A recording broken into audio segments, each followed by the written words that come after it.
Good afternoon, everybody. So my name is Mary Aiken. It's fabulous to be here in Ålesund, in Norway. It's my first trip to Norway, and it's fantastic, beautiful scenery.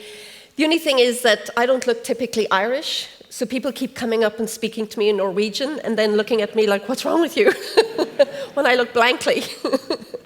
So basically, last night I was in a restaurant and having dinner, and we were chatting, and I didn't feel myself getting tired, and I thought, wow, this is great, must be 7 o'clock still. And eventually I looked at my watch, and it was out my phone, and it was 11:30, and I was like, oh my goodness, my productivity just spiked. Sunshine that late. So we've heard a lot today about a lot of the positive aspects of technology.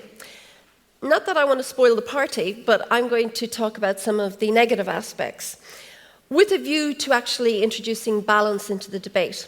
I am absolutely pro-technology. I could not do my job as a cyber psychologist without spending the best part of my day online. In fact, I once sat a test for internet addiction. Well, you can guess the result. So the point is that technology in itself is not good or bad. It is either used well or poorly by humans.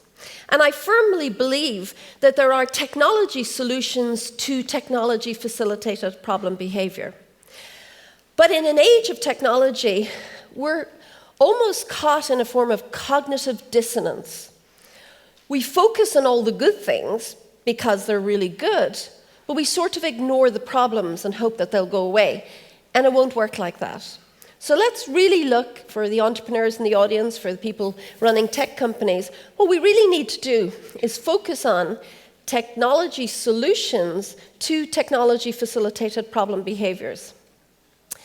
So, what is cyber psychology? Cyber psychology is the study of the impact of technology on human behavior. My specialist area is forensic cyber psychology. So I focus on criminal, deviant, and abnormal aspects of technology. I work with Europol with the Cybercrime Center, and I also work with Interpol with the specialist group. So through my work, I see the absolute worst that the net has to offer.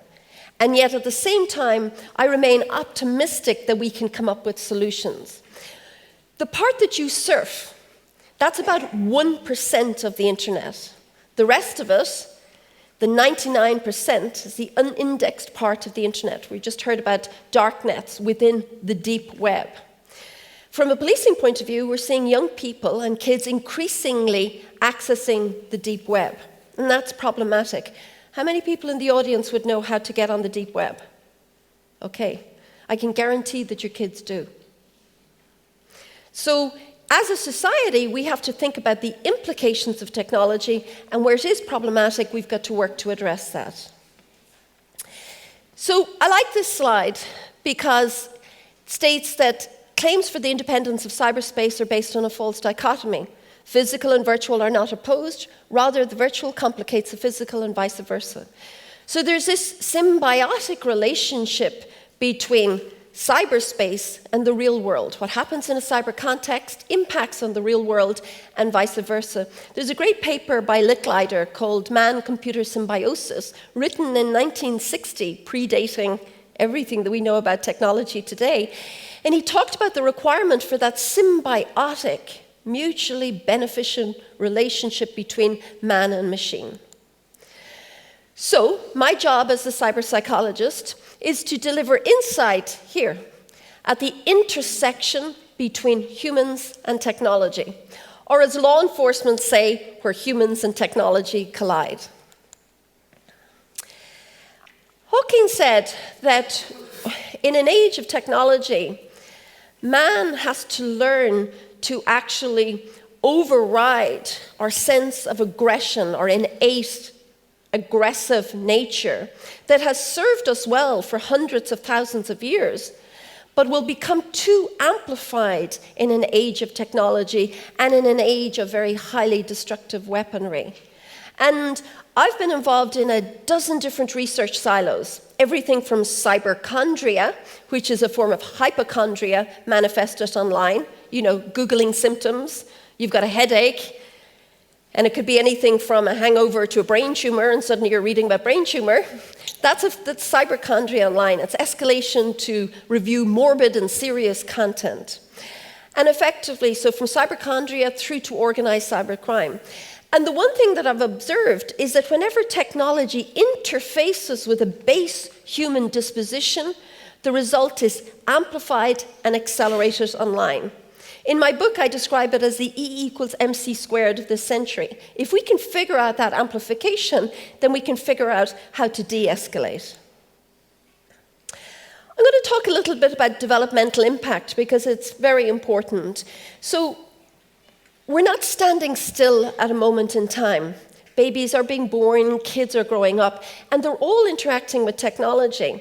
So I wrote a paper, and you can go to my website, maryaiken.com, and look at all of the literature and the publications there.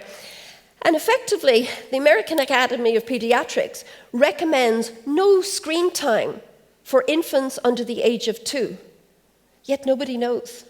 Every time I see a baby, holding a smartphone with their little chubby fingers, I feel compelled to go and snatch it from their hands.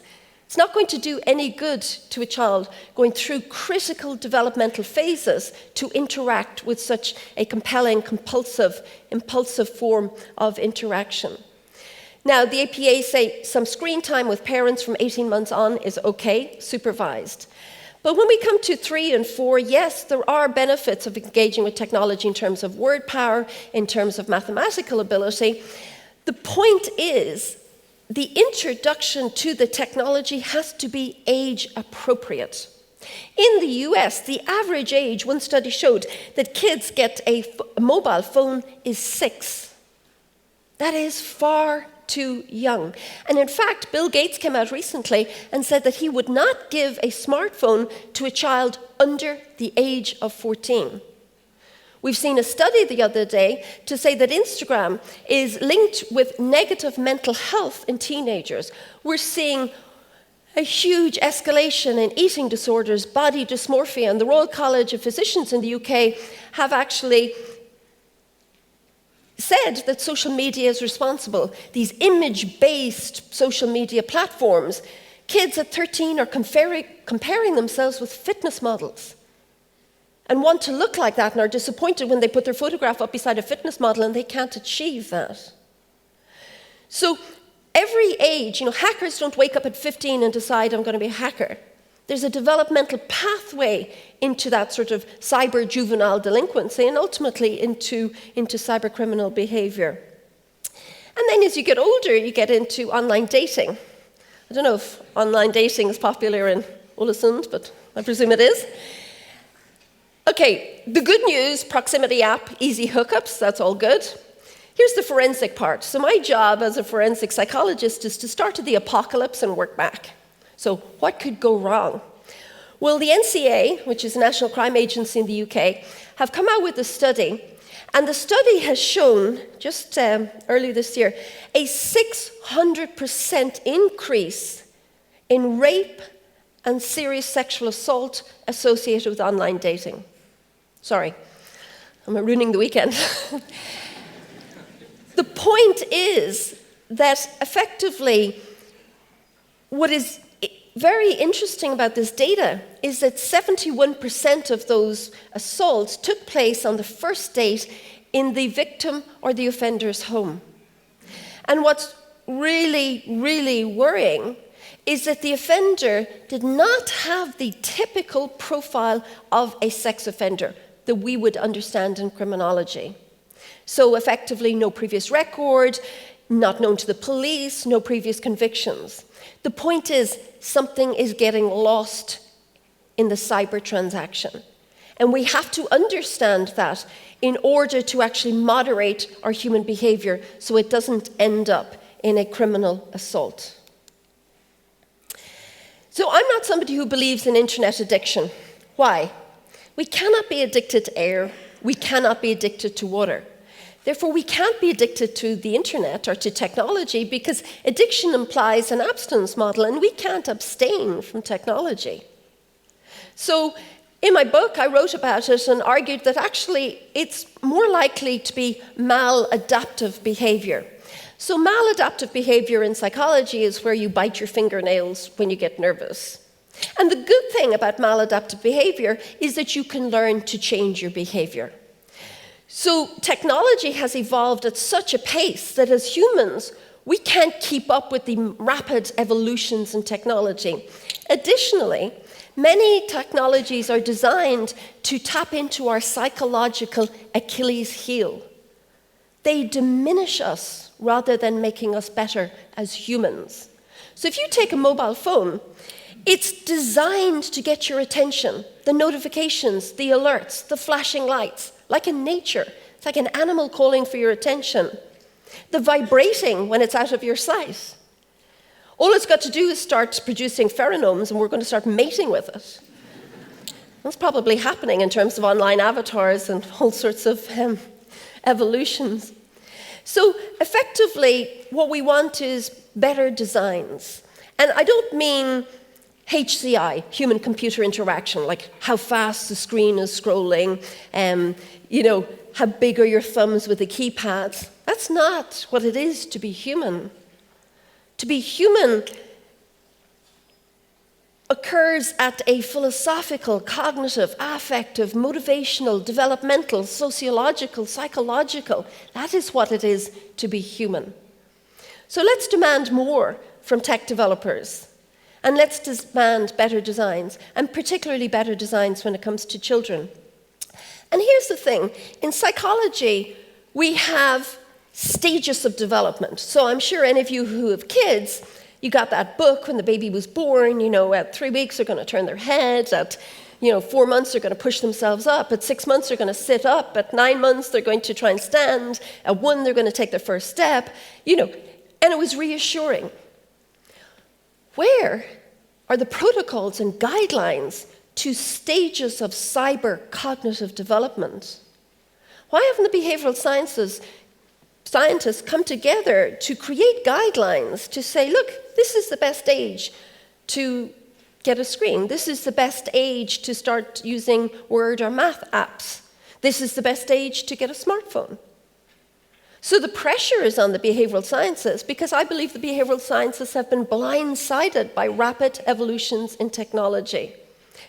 I studied psychology back in the day, and then everything changed. In the late 90s, I first came across artificial intelligence in the form of a chatbot. A friend of mine, Rollo Carpenter, had developed a chatbot called Jabberwacky. And anybody ever chatted with chatbot? No? Okay, I have. Spent a lot of time talking to a chatbot. It's funny, actually. So it's an AI, and it mimics human conversation. And effectively, I've been talking with Jabberwacky for since the late 90s, so almost 20 years. And I used to ask it existential sort of questions at the beginning, like, are you God? And it got very confused, and it would say, well, what is God? So I asked it recently, are you God? And it proudly said, yes, I am God, and I am a man. And I thought, oh my God, 13 million conversations? And the chatbot figured out that not only was he God, but he was a man.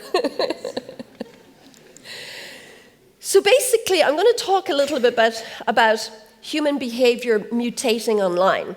So this cyber matrix of behaviors. You've heard, I'm sure you know about anonymity online, but you also have online disinhibition, which is the work of Suller, 2004, great paper. And effectively, you also have the immersion or the immersive nature of engaging with technology. But in addition to that, you have strong sociological and psychological drivers, which I've referred to here as normalization and socialization online. And effectively, I wrote this op-ed for Time in June of last year, and I was very worried about the whole American election. I was very worried that Trump was going to win, and he did. Not that I care about who's in power. I'm not American. It's not my vote. It's not my country. But I'm very worried about the language that was used during his campaign and that has continued to be used. Hate speech, misogyny, racism.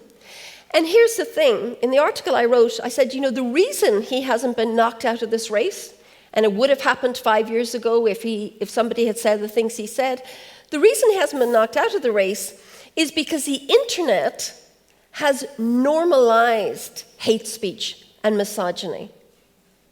You know, I get trolled all the time online. I mean, it's hard to listen to a woman having an opinion. It's hard to listen to a woman having an opinion about technology. But when a woman has an opinion about technology and politics, it's almost unbearable.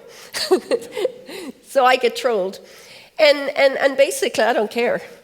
I'm a cyber behavioral scientist. When you troll me, all you do is give me data, and lots of it.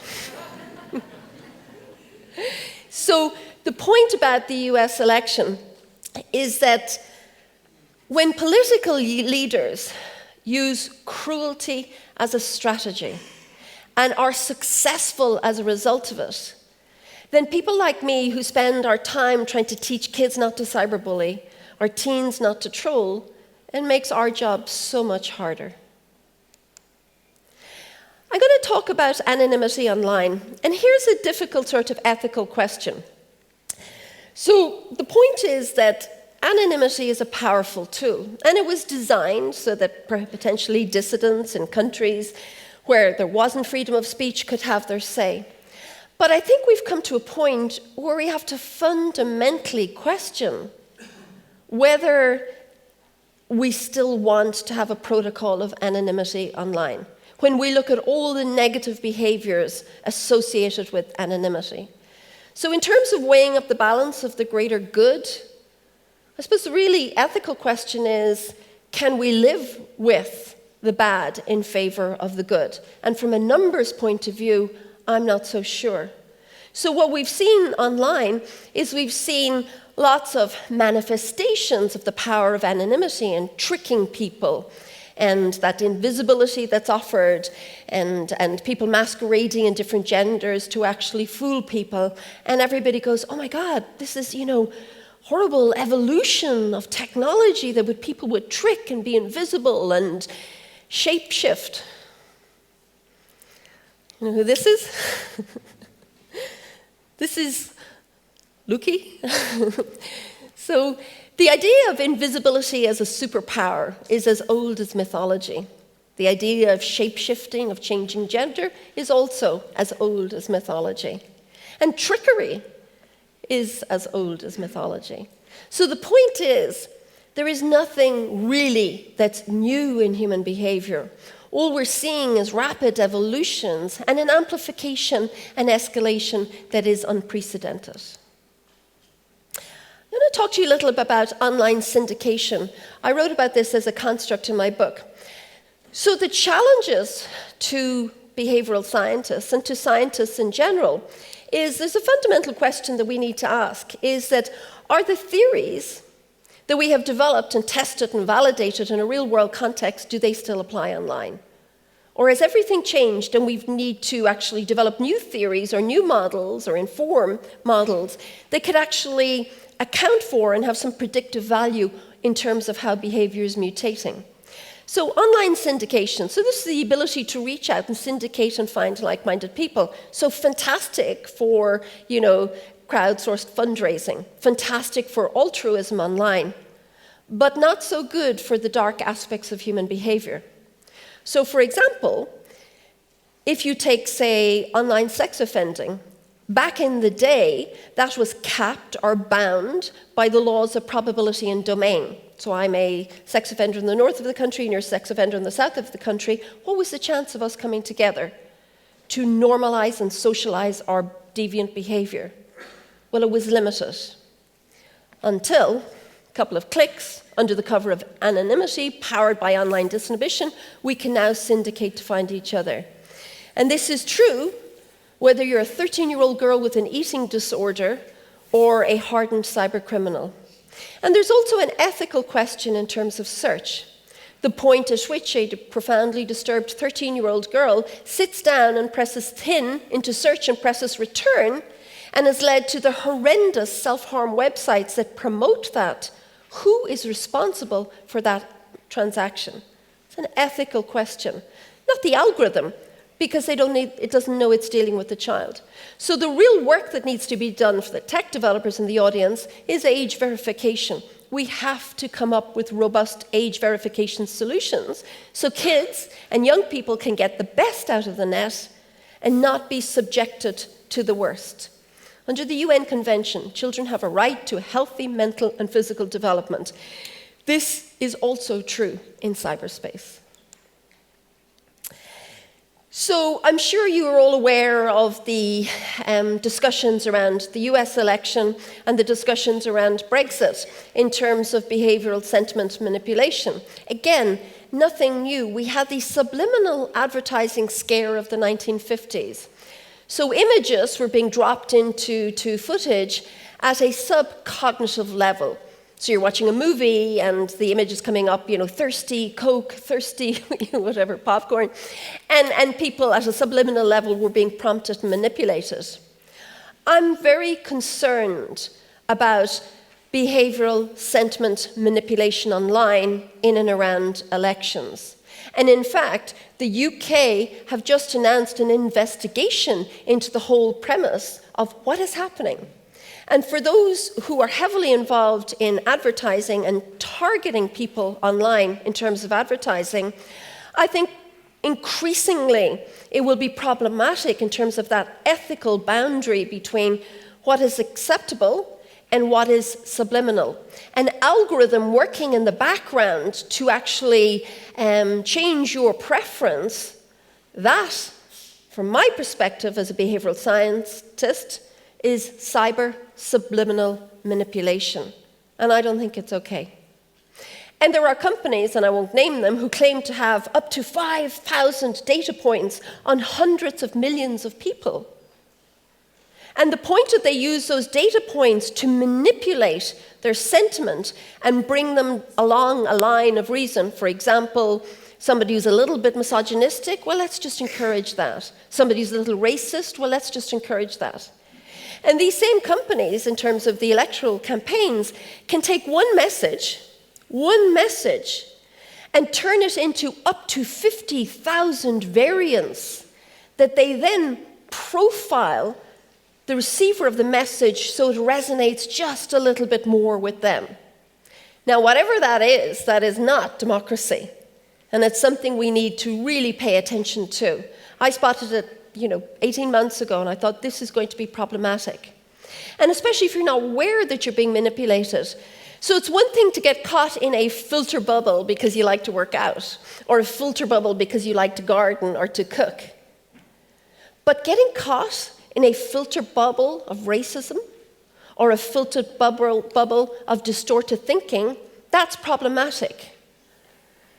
Humans should not be manipulated by machine intelligence. And as entities like search move from an algorithmic-based operation, which is sort of 2 and 2 equals 4, into deep learning, where even the engineers admit that they will lose control of the process, again, that is an ethical question that we really need to think about as a society. What happens in a cyber context impacts on the real world and vice versa. What do we want of cyber society? So this is my book. So I was asked just after the CBS show was commissioned, and I'm an academic. I am not in the entertainment business. And nobody was more surprised by me when a company called William Morris, which is an agency, called me and said, do you want to come to Hollywood? I actually thought they were the cigarette company, but they're an agency. And I said, look, nobody's going to be interested in what I do. And they said, no, we have people who would like to meet you. And literally, I had one 15-minute meeting, which turned into a 2-hour meeting with the president of CBS, and they commissioned the show on the spot in the room. And I'm told that never happens. So I'm going to write a book afterwards, How to Get Ahead in Hollywood by Doing Everything Wrong. I wasn't available, I wasn't interested, and we still made the show. And Patricia Arquette played me in the show, which, believe me, is as surreal as it sounds. Writing scripts and then seeing an actor say them on live on television it's surreal. So after the show aired, the publishers phoned me up and they said, can you write a popular book? And I said, well, I've written lots of papers and lots of book chapters, but what's a popular book? And they said, shorter sentences and very little references. And I'm like, okay, okay, I could try that. And it was funny because I was going through the process. So I'd write a paragraph and I'd send it to the publishers and they'd come back and I looked at it and I'd say, oh my goodness, what is that? It's got 4 words in it, and they're like, that's a sentence. Technology's not all good. Ooh, full stop. So, it was fun. It was fun doing the book. And I got the opportunity I wrote about the problems. Why? Because there's an army of marketeers over here telling us it's all good. I wanted to say, just a minute, here are the problems. And in that way, introduce balance into the debate, because maybe we can meet in the middle. So I got an opportunity to sit at my desk for a year and write down everything I was worried about. I got to download all the things I was worried about. I felt relieved afterwards. Everybody else is traumatized, but I'm relieved. The point is that I want to put these issues on the table. I want us to talk about the issues, and I want us to come up with solutions. I got an invitation from Bob Woodward, Watergate Bob Woodward. He said, Mary, I'd like you to come to my house for dinner. And I went for dinner, and there were 5 of us at the meal. And basically, it was 3 hours of Bob hurtling questions at me about the book, and I thought, my God, what a fine mind. He instantly could understand what I was talking about and get to the core of each issue. And he said to me, Mary, what's the central theme running through the book? And I said, like I was exhausted. I said, Bob, I'm only on chapter 7. I haven't finished the 10 chapters. I'll let you know when I'm finished. And he said, I know what it is. He said, it's about control. It's about the fact that we're losing control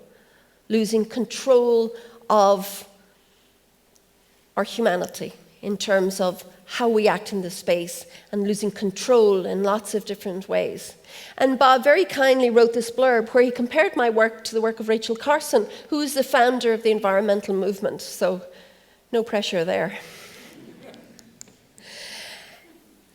Last year, NATO came out and declared cyberspace as a domain of operations, a domain of war.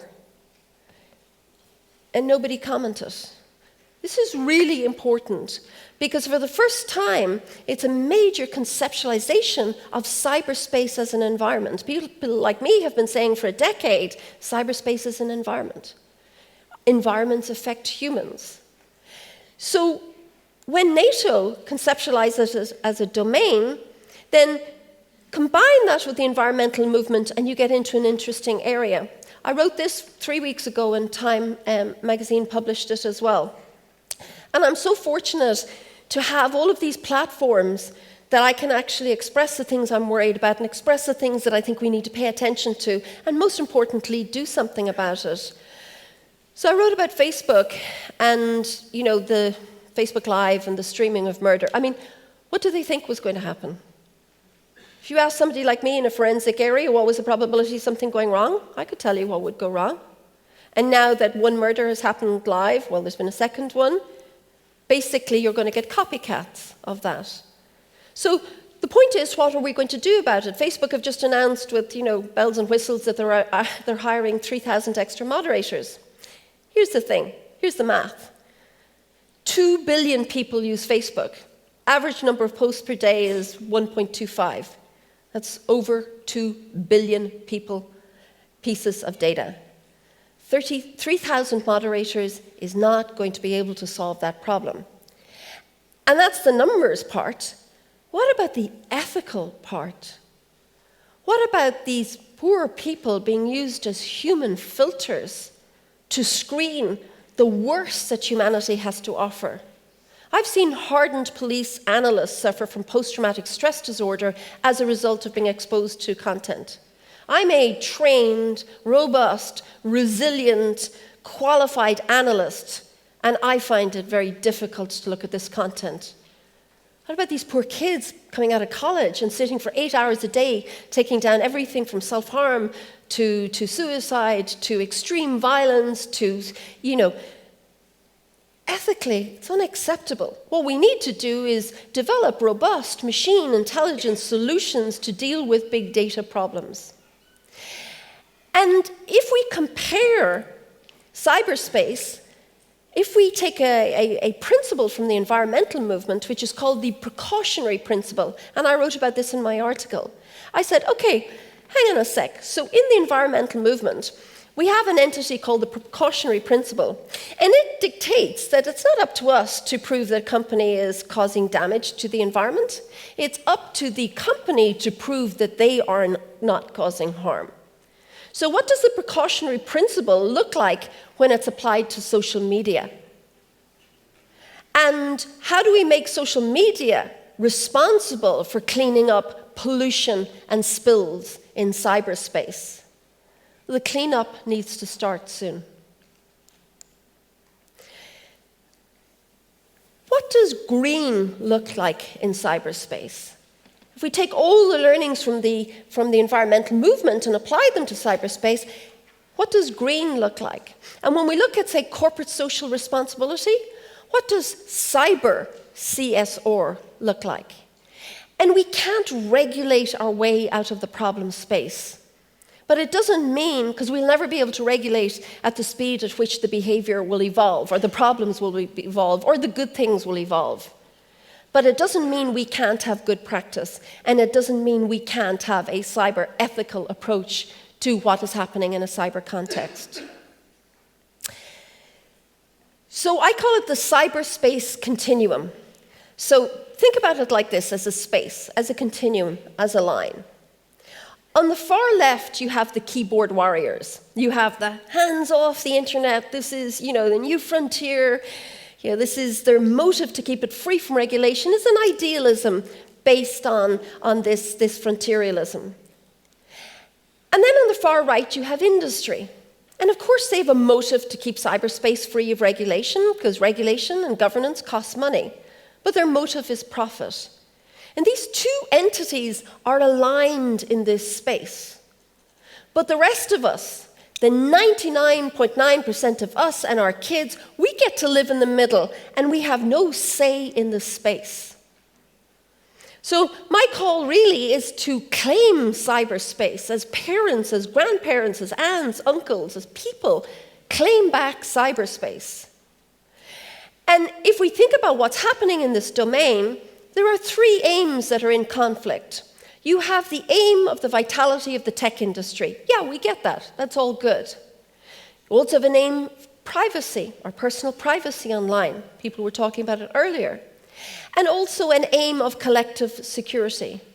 But I get very concerned in terms of end-to-end encryption or encrypted entities, is that we will not be able to deliver on societal on the collective part, collective security, if there are domains that are effectively beyond the law. So the challenge is to actually strike a balance. No one of these entities can have primacy over the other. And ultimately, that will lead to a robust structure in cyberspace. I'm going to finish up talking about women in cyberspace. So this is a book that I'm contributed to. That's me up in the top left. And effectively, it's the Internet of Women. But I just want to leave you with this thought that we've had thousands of years of women asserting their rights and achieving the right to vote. And what has struck me is that we are going forward to live in a domain, cyberspace, that has been almost exclusively designed by men. And no offense to the guys in the audience, but I think if more women were involved, cyberspace and technology in general might be more nurturing and more caring and more fit for purpose. So, finally, I'm going to leave you with this thought. This is causation correlation. So, we can look at the internet and this connectedness and how many billions of us are now connected online. And we can say, is that causing the problem behavior? I don't think so. Or we could look at it and say, does this connectedness actually just shine a very, very bright light into what Jung called the 2-million-year-old man? Shine a very bright light into the darkest reaches of our human psyche. And maybe we're all just Game of Thrones underneath it all. Thank you.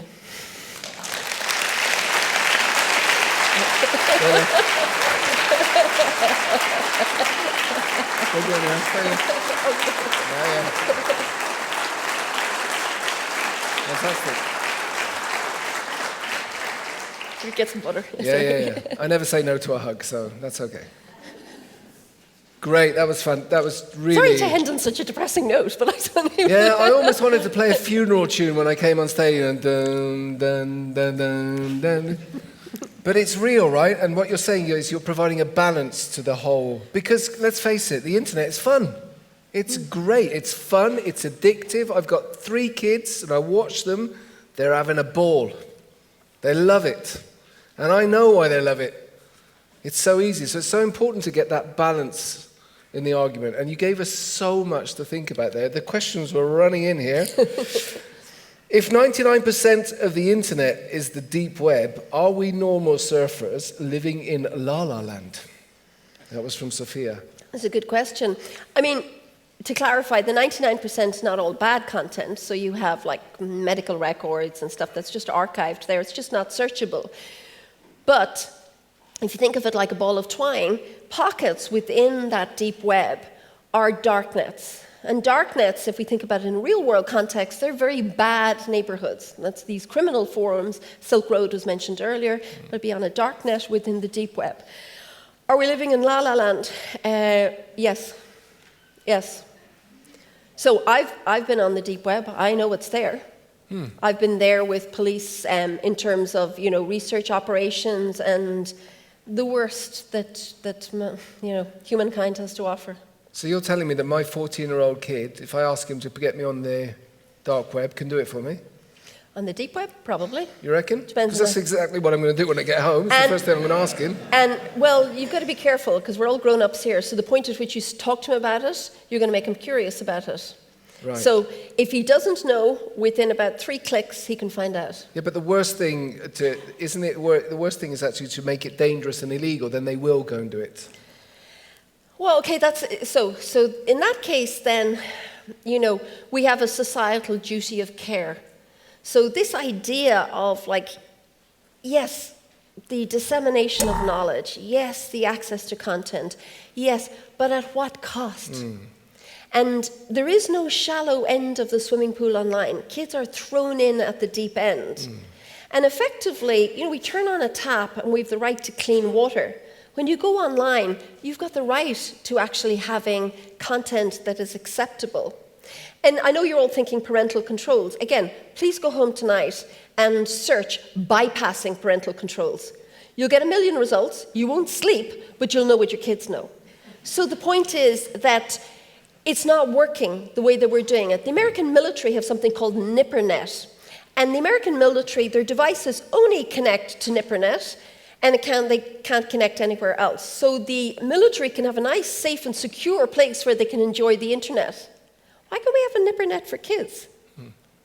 Why are we just, literally throwing them out there and expecting them to survive? And, in time, when we have the longitudinal studies, we'll see what happens when a generation of kids have been, more than one generation have been exposed to this content.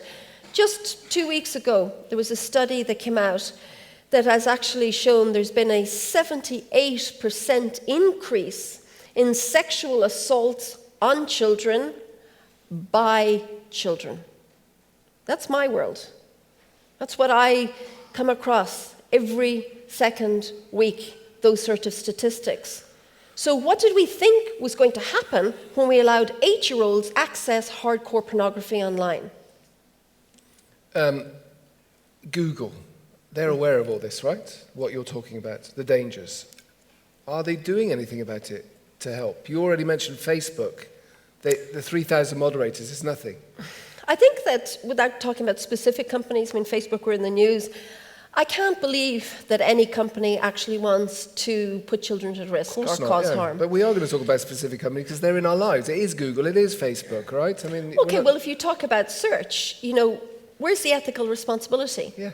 So if an association is, let's think about it in a real-world context. If a teacher was talking to a child and the child said, sir, what's an apple? And the teacher said, have you heard of apple-shaped bottom? Everybody would go, oh my God, Why is the teacher doing that? Why is the teacher making that association? But when an algorithm does it, we just let it slide. So I think age verification is critical, especially for search.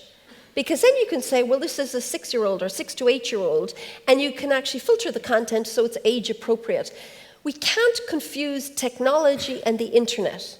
You can put a kid on an air-gapped device, and they can knock themselves out learning everything they need to know about technology.